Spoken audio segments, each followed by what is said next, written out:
Belgesi gönderilmiş. İşveren o tarihten bu yana MIP ile birlikte sendikal örgütlülüğü dağıtmak için hukuki olarak itirazda bulunmuş ve yapılan bütün itirazlar sendikamız lehine sonuçlanmış ve Çalışma ve Sosyal Güvenlik Bakanlığı en son 22 Ekim 2025 tarihli yazısıyla bu iş yerinde toplu sözleşme yapma yetkisini sendikamıza vermiştir. Tabii bu süreçte işveren boş durmamış, üyelerimizi anayasal haklarını kullandıklarından dolayı tek tek odasına çağırmış, e-devlet şifrelerini istemiş, sendikadan üyeliğe, istifaya zorlamıştır.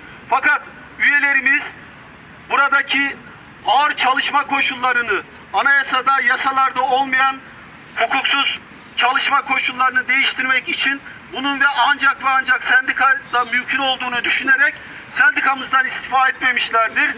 Ta ki yetki belgesi gelene kadar. Ve bugüne kadar işveren toplu sözleşme görüşmelerine katılmış. Bugüne kadar